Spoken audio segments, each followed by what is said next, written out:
What if you could send a message through time? To yourself, right now. Not a simple note, but a profound piece of wisdom, forged in the experiences, the heartbreaks, and the triumphs that lie ahead. What would your future self tell you? The version of you that has already navigated the waters you're just entering. What struggles would they say to let go of? What tiny, fleeting joys would they tell you to savor? This video will show you why writing a letter to your future self is one of the most powerful things you can do for your personal growth. It's not about predicting the future, it's about building it. This is a journey into the heart of who you are and who you are becoming. Part 1. The setup. Presenting the problem. It's so easy to get lost, isn't it? We live our lives in a constant low-grade fever dream of immediacy, the tyranny of the urgent over the important. The endless scroll, the breaking news, the notifications that chime like tiny, insistent masters demanding our attention. It's the digital static that hums beneath the surface of our days, pulling our focus away from the quiet, central truth of our own lives. We become masters of distraction, experts in everything except the state of our own soul. And in that noise, a silent thief of joy is always at work, the highlight reel of comparison. We measure our messy, unedited human reality against the polished, curated perfection of others. We are poisoning our own well, comparing our raw, unfiltered, behind-the-scenes footage with someone else's cinematic final cut. It is a game that is rigged from the start, a contest with no prize except a hollow feeling of being perpetually behind. And so it accumulates, each unspoken word, each swallowed disappointment, each stress we carry because we believe we must. It's a fine sediment that builds up layer by layer, day by day. It doesn't crush us all at once. It slowly calcifies our spirit, hardening our hearts, until we forget what it felt like to be light, to be free, to feel the sun on our face without a shadow of worry. But today, we rebel against that weight, not with a grand gesture, but with a quiet, powerful act of defiance. We pick up a pen. Part 2. The journey, the how-to guide. Here is how we begin. Step 1. Setting the stage. First, you must consecrate a space and a moment in time. This is a rendezvous with your own soul, so treat it with the reverence it deserves. Find a pocket of silence in your day. Let the world outside your door spin on without you for just a little while. This is your sanctuary. Then you choose a date for your letter to arrive. 1 year from now, to meet the person who has navigated the next 365 days. 5 years, to greet the self who has undergone a significant transformation. Or even 10, for a truly profound dialogue with a stranger who shares your memories. The date isn't arbitrary. It's an anchor cast into your future. Step 2. Reflect on the present. Now, you will become a cartographer of your present moment.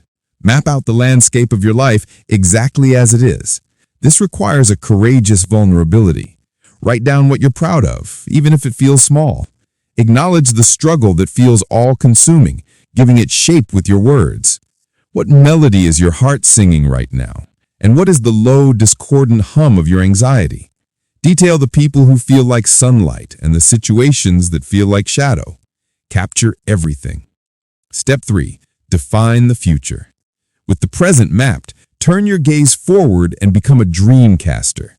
This is not about locking yourself into a rigid plan. It's about sending out a beautiful intention, a gentle request to the universe and to yourself. How does the air feel in this future? What is the quality of the silence? Who are you when no one else is around? Do you hope you've mastered a new language, or do you hope you've mastered the language of your own heart? Write down the hopes you have for your health, your wisdom, your capacity for love. And now the most vital part, the core message. Write a paragraph directly to your future self, filled with unconditional grace. Remind them of the fire you feel inside you right now, a fire they might need to rekindle. Tell them they are resilient. Tell them they are loved. And then offer a deep and profound forgiveness to the person writing this letter, to your present self. Forgive this self for their blind spots, for their insecurities, for not knowing what they have not yet had the chance to learn. Because that person, the one with the pen in their hand right now, is worthy of a future that looks back on them with nothing but love. Step 5. Storing your letter. Finally, you commit this act of faith. You seal the letter, an analog promise to tomorrow.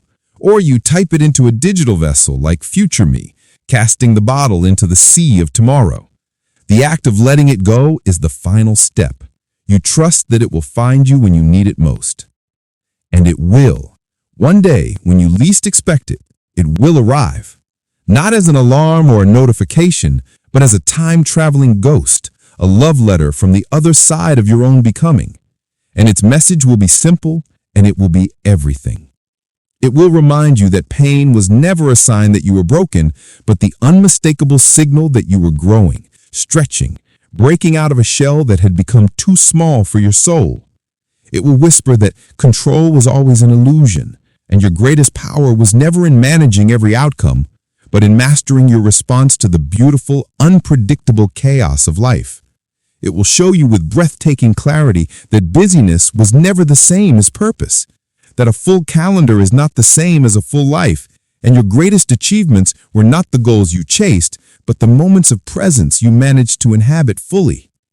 It will affirm that your intuition was always your most honest compass, a quiet, unerring voice you had to learn to trust above the shouting opinions of the world. And above all, it will look back with infinite compassion and tell you that all the anxiety you poured into mapping the future, all the energy spent fearing the unknown path ahead, was time and energy stolen from the only place life ever actually happens, right here, right now. It will tell you that the destination was never the point. The point was to learn how to walk the path. Writing this letter is an act of profound self-trust. It's a lighthouse you build in the present to guide your future self through a potential storm. It's a compass you calibrate today so you can find your true north tomorrow. It is a mirror that will one day show you not just how far you've come, but how whole you have always been. So, here is your invitation. You don't need a special occasion. You don't need perfect prose. You just need a piece of paper, a pen, and a single, brave moment of stillness. The prompt is simple. Dear future me.